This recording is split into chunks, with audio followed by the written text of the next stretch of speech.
Hello बच्चों, कैसे हैं आप सभी लोग। मैं हूं Pooja Singh and welcome back to my channel accounting master class. This is the second lecture on the topic installment payment system.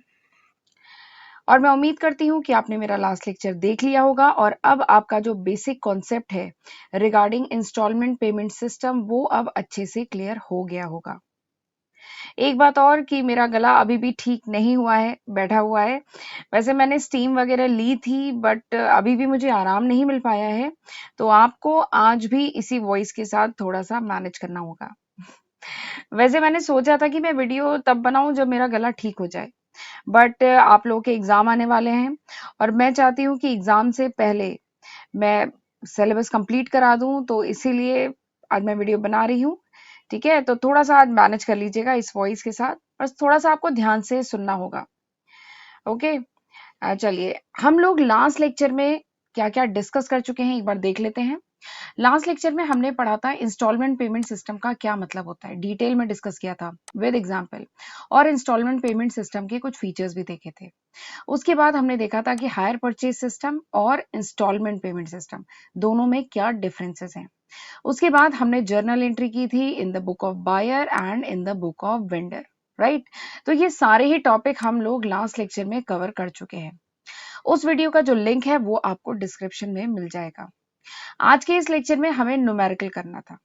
वैसे न्यूमेरिकल लास्ट लेक्चर में ही करना था, लेकिन वीडियो काफी लेंदी हो गया था क्योंकि जब डिस्कस करने लगो तो डिटेल डिस्कशन होने लगता है, तो वीडियो आधे घंटे से ऊपर का हो गया था, तो इसलिए मैंने न्यूमेरिकल वहां पे नहीं कवर किया था। न्यूमेरिकल हम आज के लेक्चर में डिस्कस करेंगे, ठीक है। अच्छा, न्यूमेरिकल स्टार्ट करने से पहले मेरे चैनल को जरूर सब्सक्राइब कर लीजिएगा, नोटिफिकेशन बेल भी प्रेस कर लीजिएगा, so that you get the notification when I upload my next video. और लेक्चर को लाइक करना और अपने दोस्तों के साथ शेयर करने में तो एकदम भी कंजूसी मत करिएगा। ओके, एक एक वीडियो बनाने में बहुत टाइम लगता है और बहुत मेहनत भी लगती है, so don't forget to subscribe, like and share my video. तो चलिए फिर हम आज का लेक्चर स्टार्ट करते हैं। बट ये वाला न्यूमेरिकल मुझे कराना है आज, ठीक है। लेकिन मैं सोच रही हूँ न्यूमेरिकल स्टार्ट करने से पहले एक बार जरा जो जर्नल एंट्री है in the book of buyer and in the book of vendor एक बार जल्दी से हम रिवाइज कर लेते हैं, ठीक है। इससे हमें क्वेश्चन करने में आसानी होगी। जर्नल एंट्री देखते हैं। मैंने बताया था वही 3 बेसिक गोल्डन रूल। कौन कौन से रूल हैं एक बार मेरे साथ चलिए रिवाइज करते हैं। Debit the receiver, credit the giver. दूसरा क्या है, debit what comes in, credit what goes out. और तीसरा क्या है, all the losses and expenses are debited, all income and gain are credited. ठीक है, तो यही 3 बेसिक गोल्डन रूल है जो इस जर्नल एंट्री में अप्लाई हुआ है, ठीक है। चलिए एक बार देखते हैं। सबसे पहले मैंने बताया था स्टार्टिंग की जो 2 एंट्रीज हैं ये केवल एक बार होगी। कब होंगी, जब गुड्स को बाय करता है, जब बायर जब गुड्स को खरीदता है, ठीक है, जब अग्रीमेंट होता है दोनों पार्टीज के बीच में, तब ये स्टार्टिंग की 2 एंट्रीज होंगी और ये केवल एक बार होंगी, ठीक है, at the time of purchasing या at the time of agreement, जब भी अग्रीमेंट होता है तब ये एंट्री होगी। पहली एंट्री किस चीज की है, जो एसेट परचेज किया जाता है इंस्टॉलमेंट पेमेंट सिस्टम में उसकी एंट्री है। तो बायर के पास एसेट आ रहा है तो एंट्री क्या होगी, asset account debit, interest suspense account debit to vendor account, ठीक है। और वेंडर की बुक में क्या एंट्री होगी, purchaser account debit to sales account to interest suspense account, ठीक है। इंटरेस्ट सस्पेंस अकाउंट में क्या अमाउंट जाएगा, टोटल इंटरेस्ट का अमाउंट। अगले 3 साल या 4 साल में जितने साल का अग्रीमेंट है उतने साल जो बायर है वो टोटल इंटरेस्ट कितना पे कर रहा है वो जाता है इंटरेस्ट सस्पेंस अकाउंट में, ठीक है। तो ये एक एंट्री हुई। दूसरी एंट्री किस चीज की है, दूसरी एंट्री डाउन पेमेंट की होती है, ठीक है। जब बायर गुड्स परचेज करता है तो कुछ डाउन पेमेंट भी करता है, तो बायर की बुक में क्या होगी, vendor account debit to cash account. Cash जा रहा है, ठीक है, और वेंडर रिसीव कर रहा है कैश, तो इसलिए वेंडर को डेबिट किया, कैश को क्रेडिट किया, ठीक है। और इसी डाउन पेमेंट को रिसीव करने की एंट्री वेंडर की बुक में क्या होगी, cash account debit to purchaser account, ठीक है। तो ये जो 2 एंट्रीज हैं केवल एक बार होगी। फिर उसके बाद मैंने बताया था 4 एंट्रीज हैं, ठीक है, 4 एंट्रीज हैं जो हर साल रिपीट होंगी, 1 2 3 4, ठीक है। ये 4 एंट्री हर साल रिपीट होगी जब जब बायर इंस्टॉलमेंट पे करेगा। ओके, तो सबसे पहली एंट्री क्या है, सबसे पहली एंट्री है इंटरेस्ट ड्यू की। जो भी इंटरेस्ट का अमाउंट ड्यू हो रहा है, तो हर साल जो भी इंटरेस्ट का अमाउंट बायर पे कर रहा है वो इसमें जाएगा अमाउंट। तो एंट्री क्या होगी, interest account debit to interest suspense account, ठीक है। और जो इंस्टॉलमेंट पे की जा रही है, हर साल जो बायर इंस्टॉलमेंट पे कर रहा है उसकी एंट्री होगी अगली, ठीक है, पेमेंट ऑफ इंस्टॉलमेंट। तो अगर 10,000 की इंस्टॉलमेंट पे कर रहा है तो अमाउंट इसमें 10,000 डालेंगे। एंट्री क्या होगी, vendor account debit to cash account, ठीक है, कैश जा रहा है, वेंडर रिसीव कर रहा है। अगली एंट्री डेप्रिसिएशन की होगी, तीसरी एंट्री डेप्रिसिएशन की।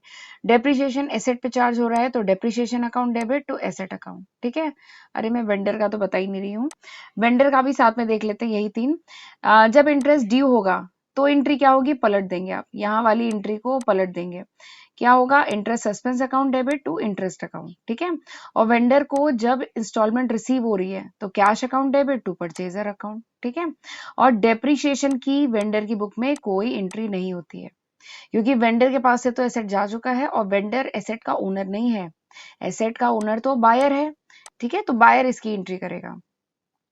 और चौथी एंट्री जो हर साल रिपीट होगी, दैट इज इंटरेस्ट अकाउंट और डेप्रिसिएशन अकाउंट क्लोज होगा और अमाउंट किस में ट्रांसफर करेंगे, पीएल अकाउंट में, ठीक है। तो एंट्री क्या होगी, PL account debit to interest account to depreciation account, ठीक है। और इसी ट्रांजैक्शन की एंट्री वेंडर की बुक में क्या होगी, वेंडर भी इंटरेस्ट अकाउंट को क्लोज करेगा और पीएल अकाउंट में ट्रांसफर करेगा। तो एंट्री क्या होगी, interest account debit to PL account, ठीक है। तो ये बेसिक 4 एंट्रीज होंगी हर साल जब बायर इंस्टॉलमेंट पे करेगा। उसके बाद एक लास्ट एंट्री मैंने बताई थी, एक ही एंट्री और होगी। किस चीज की एंट्री है, वेंडर की जो भी सेल्स हुई है, वेंडर क्या करेगा, सेल्स अकाउंट को क्लोज करेगा और ट्रेडिंग अकाउंट में ट्रांसफर करेगा, ठीक है। तो ये एक लास्ट एंट्री और होगी, sales account debit to trading account, ठीक है। मैंने लास्ट लेक्चर में ये बताया था कि यहाँ पे थोड़ा सा मिसप्रिंट है, जिस बुक से मैंने लिया है उसमें थोड़ा सा मिसप्रिंट था। ये जो एंट्री होगी किसकी बुक में होगी, वेंडर की बुक में, ठीक है। और बायर की बुक में क्या होगा, नो एंट्री, बायर की बुक में कोई एंट्री नहीं होगी। और ये वाली जो एंट्री अभी मैं बता रही हूँ ये किसकी बुक में होगी, ये वेंडर की बुक में एंट्री होगी। क्यों, क्योंकि वेंडर ने सेल्स की है ना, बायर ने तो की नहीं है। तो वेंडर की बुक में क्या एंट्री होगी, sales account debit to trading account. और ये एंट्री कब होगी, ये एंट्री होगी जिस साल सेल्स हुई है उसी साल के फाइनेंशियल ईयर जब एंड होगा तब एंट्री होगी एक बार, ठीक है। तो ये बेसिक एंट्रीज है, 7 एंट्रीज है। 2 एंट्री स्टार्टिंग की, ये जो 2 एंट्री मैंने बताई है ये एक बार होगी, फिर ये 4 एंट्रीज क्या है, हर साल रिपीट होंगी, और ये एंट्री एक बार होगी वेंडर की बुक में, ठीक है। तो ये बेसिक जर्नल एंट्री है। अब चलिए क्वेश्चन हम स्टार्ट करते हैं। क्वेश्चन वैसे एक बार पॉज करके आप भी रीड करिएगा, बाकी पहली बार मैं रीड कर रही हूँ, इसके बाद वीडियो को पॉज कर लीजिएगा और एक बार आप भी रीड करिएगा, उसके बाद ही क्वेश्चन पढ़िए, पूरा देखिएगा, ठीक है। Haryana roadways purchases buses from Hind motor company. Haryana roadways ने बसेस परचेज की, कहां से, हिंद मोटर कंपनी लिमिटेड से। इंस्टॉलमेंट पेमेंट सिस्टम पे बाय की है, ठीक है। कब परचेज किया है, 1 अप्रैल 2013 को। और फिर इन्होंने कैश पे किया, डाउन पेमेंट पे किया 1 लाख का। और फिर ये अग्रीमेंट हुआ कि ये 3 फर्दर इंस्टॉलमेंट पे करेंगे 1 लाख की हर साल, ठीक है, 31 मार्च को हर साल। The price of the buses is 3,72,500। जो प्राइस है बस की वो कितनी है, 3,72,500। और जो हरियाणा रोडवेज है ये राइट ऑफ कर रहा है डेप्रिसिएशन किस रेट से, 10% पर एनम के रेट से। कौन सा मेथड लगा रहा है, डिमिनिशिंग बैलेंस मेथड, ठीक है। और जो हिंद मोटर है, वो जो वेंडर है, हिंद मोटर वेंडर है, वो चार्ज कर रहा है interest at the rate of 5% per annum, ठीक है। इंटरेस्ट का रेट क्या है, 5% पर एनम, डेप्रिसिएशन क्या है, 10% पर एनम। बसेस की प्राइस क्या है, 3,72,500। डाउन पेमेंट कितना है, 1 लाख का डाउन पेमेंट, और 3 किश्तें 1-1 लाख की बाद में की जा रही हैं, ठीक है। यहाँ पे बायर कौन है, हरियाणा रोडवेज, वेंडर कौन है, हिंद मोटर कंपनी, ठीक है। तो आपको क्या करना है, आपको करना है journal entry in the book of both the parties. दोनों पार्टी के बुक में जर्नल एंट्री करनी है, लेजर अकाउंट बनाना है। और अकाउंट जो है वो क्लोज हो रहा है 31 मार्च ऑफ एवरी ईयर, हर साल 31 मार्च को क्लोज हो रहा है, ठीक है। तो this is the complete question, ये पूरा क्वेश्चन है। अच्छा, एक बात और है, मैं यहाँ पे आपको ये बताऊंगी कि ये क्वेश्चन हम करेंगे कैसे। इस लेक्चर के ओवर होने के बाद आप ये क्वेश्चन खुद से एक बार ट्राई करिएगा और मुझे कमेंट सेक्शन में बताइएगा कि आपने क्वेश्चन ट्राई किया कि नहीं और सॉल्यूशन आया कि नहीं, कहीं दिक्कत तो नहीं आई। ठीक है, तो चलिए करना शुरू करते हैं। मैंने बताया था सबसे पहले हम इंटरेस्ट कैलकुलेशन की टेबल बनाएंगे। इस टेबल का फायदा ये है कि इस टेबल से इंटरेस्ट निकल आएगा। ये जो इंटरेस्ट निकाला है ना, ये इंटरेस्ट निकल आएगा क्योंकि ये जो इंटरेस्ट का अमाउंट है हमें जर्नल एंट्री में शो करना है। तो इस टेबल को बनाने से हमारा ये जो इंटरेस्ट का अमाउंट है ये कैलकुलेट हो जाएगा। तो जर्नल एंट्री में हमें अलग से अमाउंट कैलकुलेट नहीं करना पड़ेगा, सीधे जो अमाउंट यहाँ से निकल गया उसको वहां पुट करना होगा। ठीक है, तो पहले आप ये इंटरेस्ट की टेबल बनाएंगे, उसके बाद क्वेश्चन करेंगे, उसके बाद जर्नल एंट्री करेंगे। ठीक है, तो इसकी टेबल आप ऐसे बनाएंगे। एक पर्टिकुलर्स का कॉलम बनाइए, एक कैश प्राइस का, प्रिंसिपल अमाउंट, इंटरेस्ट का अमाउंट और इंस्टॉलमेंट का। ठीक है, अब कैश प्राइस क्या थी? 3,72,500 ये थी बसेस की कैश प्राइस। डाउन पेमेंट कितना किया गया? 1 लाख का डाउन पेमेंट किया गया।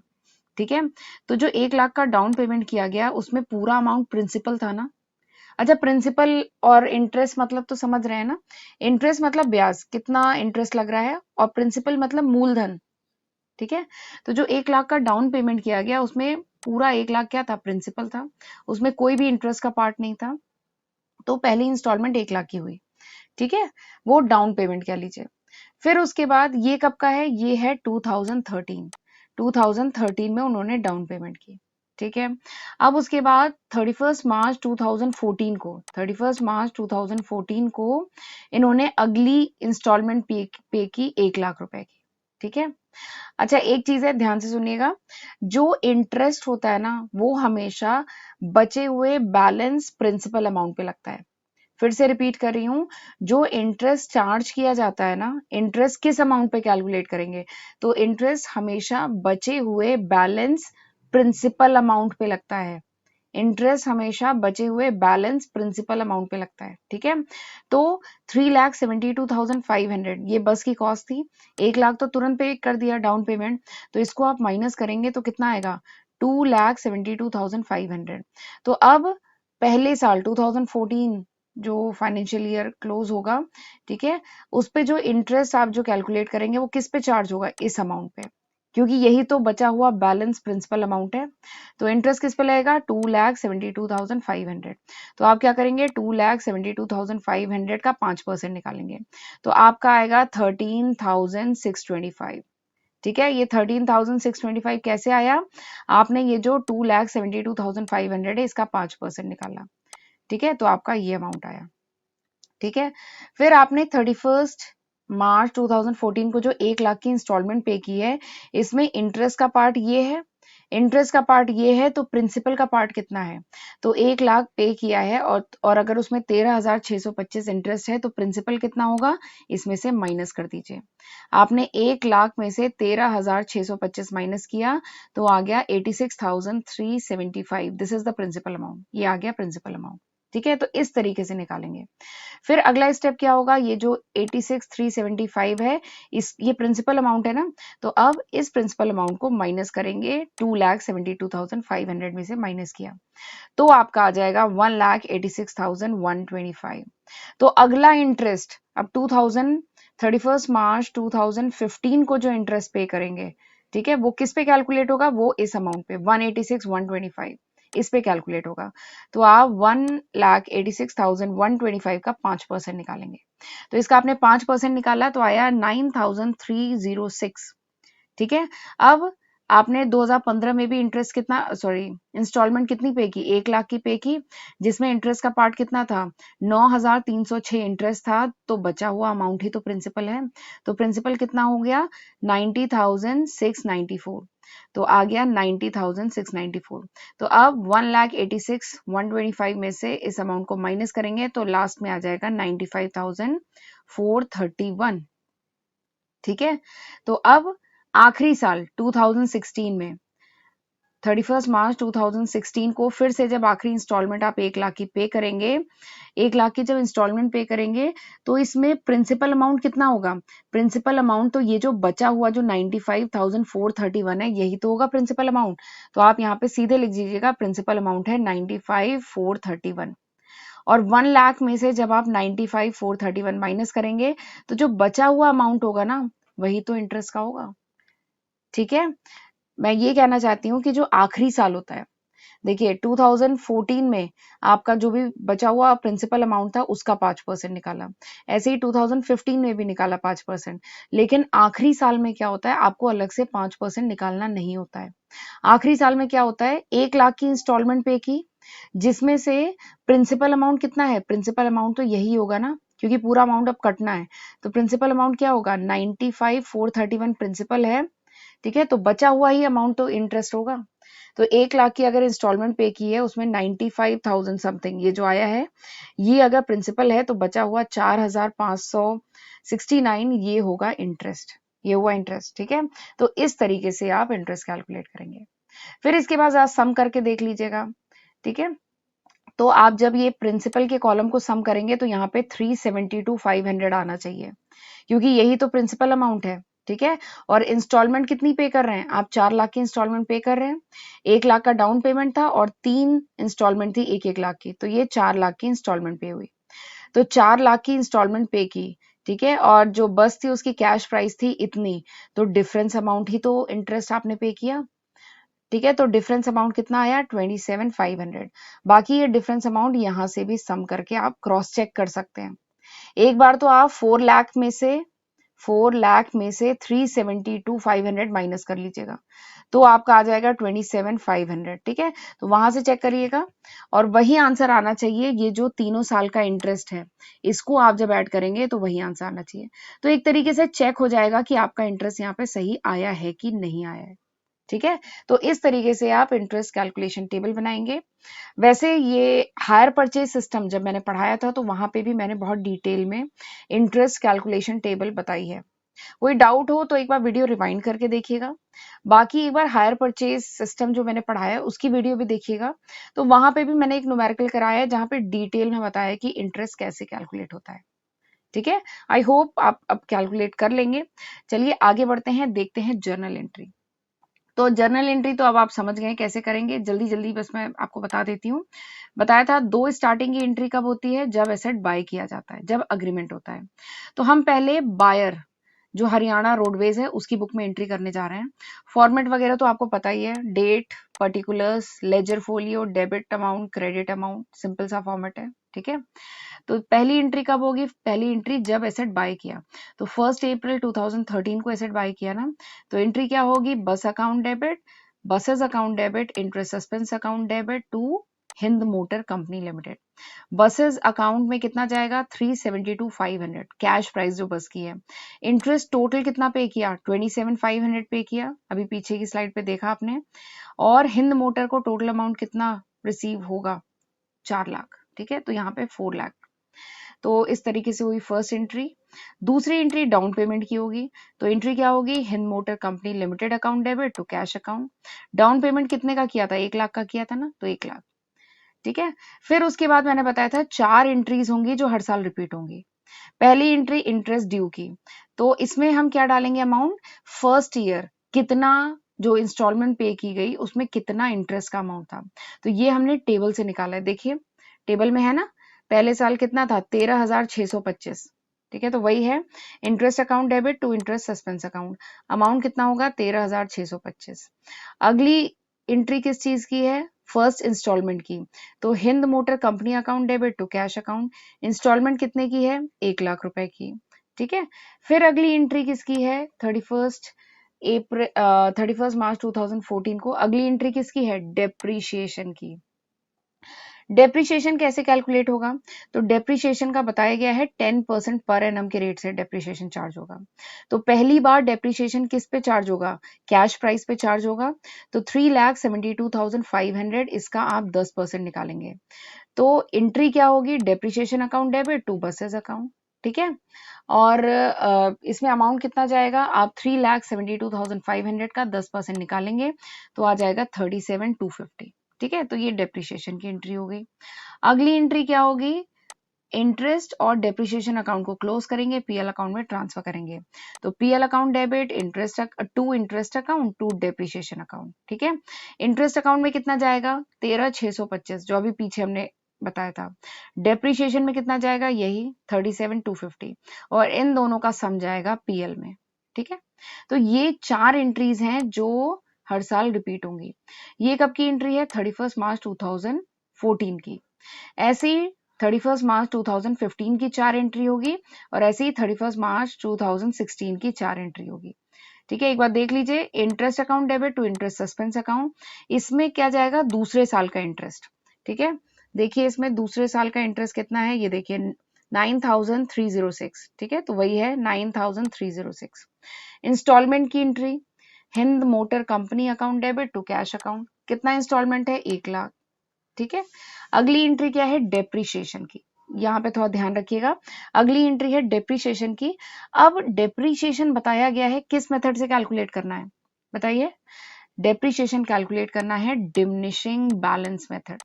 डिमिनिशिंग बैलेंस मेथड में क्या होता है, जो एसेट की वैल्यू है वो डिमिनिश होती जाती है, कम होती जाती है। ठीक है, तो यहाँ पर आपने जो 10% कैलकुलेट किया था वो तो एसेट की कैश प्राइस पे किया था।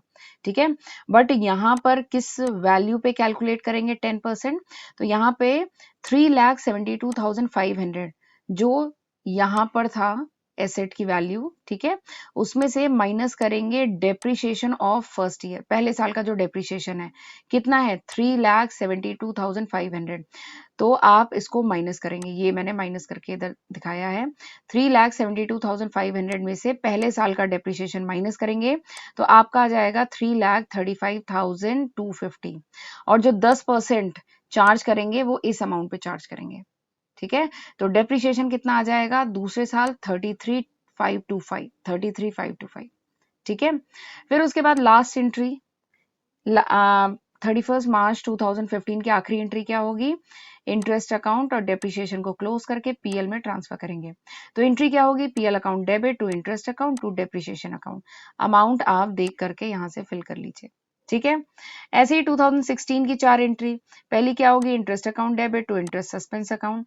इंटरेस्ट का अमाउंट तीसरे साल क्या था, देखिए टेबल में, ये देखिए टेबल में कितना है, 4569, यही है ना, देखिए यहाँ पे लिखा है 4569, तो यहाँ पे आ गया 4569। इंस्टॉलमेंट, थर्ड इंस्टॉलमेंट कितने की थी, 1,00,000 की, तो उसकी एंट्री हो गई। फिर उसके बाद फिर से डेप्रिसिएशन। डेप्रिसिएशन थोड़ा सा ध्यान रखिएगा, अब एसेट की वैल्यू दूसरे साल क्या हो गई थी, 335,250 हो गई थी, उसमें से ये देखिए यहाँ थी ना 335,250, ये हो गई थी ना, इसमें से हम माइनस करेंगे डेप्रिसिएशन। इससे पहले क्या डेप्रिसिएशन लगा था, 33,525, ये लगा था डेप्रिसिएशन। तो 33,250 में से 33,525 माइनस करेंगे, तब आपकी आ जाएगी एसेट की वैल्यू 3,01,725। ठीक है, तो अब आखिरी साल 2016 में डेप्रिसिएशन इस अमाउंट पे लगेगा, आप इसका 10% निकालेंगे, तो जब आपने 10% निकाला तो आया 30,173। ठीक है, आखिरी एंट्री क्या होगी, PL account debit to interest account to depreciation account. Amount सारे लिखे हुए हैं, आप यहाँ पे फिल करिएगा, इन दोनों का सम जाएगा पीएल अकाउंट में। तो इस तरीके से बायर की बुक में सारी एंट्रीज होंगी। जल्दी से आ जाइए वेंडर की बुक में एंट्री देख लेते हैं। वेंडर की बुक में थोड़ी सी कम एंट्री होगी। क्यों कम एंट्री होगी, एक तो यहाँ पे डेप्रिसिएशन की एंट्री नहीं होनी है। ठीक है, और एक एंट्री यहाँ पे बढ़ जाएगी, कौन सी एंट्री बढ़ जाएगी, सेल्स की एंट्री। सेल्स को सेल्स अकाउंट को क्लोज करके ट्रेडिंग अकाउंट में ट्रांसफर होगा, तो वो एंट्री बढ़ जाएगी, बाकी यहाँ पे डेप्रिसिएशन की एंट्री नहीं होगी। चलिए एंट्री देखते हैं। बताया था पहली 2 एंट्री जब एसेट परचेज होगा, ठीक है, जब एसेट वेंडर सेल करेगा, ठीक है, जब दोनों के बीच में अग्रीमेंट होगा, तो एंट्री क्या होगी, ये Haryana roadways account debit to sales account to interest suspense account. Amount कितना जाएगा, 4 लाख, सेल्स कितने की हुई है, 3,72,500। इंटरेस्ट सस्पेंस पे कितना जाएगा, टोटल इंटरेस्ट 3 साल का टोटल इंटरेस्ट 27,500। ठीक है, फिर डाउन पेमेंट रिसीव करने की entry, cash account debit to Haryana roadways account. ठीक है, अमाउंट कितना होगा, अमाउंट होगा 1,00,000, डाउन पेमेंट 1,00,000 की रिसीव हुई थी ना। ठीक है, फिर उसके बाद ये 3 एंट्रीज हैं जो हर साल रिपीट होंगी। पहली एंट्री क्या है, इंटरेस्ट ड्यू की, तो interest suspense account debit to interest account. Interest का अमाउंट आप जानते हैं 13,625। अगली एंट्री है फर्स्ट इंस्टॉलमेंट रिसीव की, तो cash account debit to Haryana roadways, तो कितना रिसीव हुआ था फर्स्ट इंस्टॉलमेंट, ये तो इन्होंने, अच्छा हाँ 1 लाख ही लिखा है, मुझे लगा 1 करोड़ लिखा है। तो कितना अमाउंट रिसीव हुआ था, 1 लाख, तो वो लिखेंगे यहाँ पे। अगली एंट्री क्या होगी, इंटरेस्ट अकाउंट को क्लोज करेंगे, ट्रांसफर करेंगे पीएल में, तो interest account debit to PL account. ठीक है, अमाउंट कितना होगा, 13,625, 13,625। तो ये 3 एंट्रीज हर साल रिपीट होंगी। ठीक है, उसके अलावा मैंने बताया था ये एक एंट्री है जो केवल 1 साल होगी, जिस साल सेल्स हो रही है। तो एंट्री क्या होगी, sales account debit to trading account. Sales account को क्लोज करेंगे, ट्रेडिंग अकाउंट में ट्रांसफर करेंगे। कितने की सेल्स हो रही है, 3,72,500। ठीक है, तो ये एक एंट्री होगी। उसके बाद फिर से हम 2015 की एंट्री करेंगे, 3 एंट्रीज है। ठीक है, interest suspense account debit to interest account. ठीक है, 9,306। फिर उसके बाद सेकंड इंस्टॉलमेंट रिसीव की entry, cash account debit to Haryana roadways, 1 lakh का कैश रिसीव हुआ था, इंस्टॉलमेंट रिसीव हुआ था। अगली एंट्री, इंटरेस्ट को क्लोज करो, पीएल में ट्रांसफर करो, तो interest account debit to PL account, 9,306। ठीक है, फिर उसके बाद ऐसे ही 2016 की एंट्री आप कर लीजिए। ठीक है, सेम वैसे ही है। ठीक है, चलिए, तो इस तरीके से होगी सारी जर्नल एंट्रीज। आई होप आपको अच्छे से समझ में आ गया होगा। चलिए, एक मैं अकाउंट भी बता देती हूँ कैसे बनेगा लेजर अकाउंट। लेजर का फॉर्मेट तो आपको पता है। ठीक है, debit side, credit side, date, particulars, amount, date, particulars, amount, ऐसे करके फॉर्मेट बनता था। ठीक है, आपने 11वीं क्लास में पढ़ा था पोस्टिंग।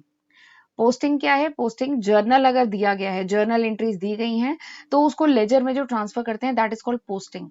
तो यहाँ पे देखिए जर्नल एंट्रीज तो ऑलरेडी आपको दी गई हैं, तो आपको पोस्टिंग ही तो करनी है सिंपली।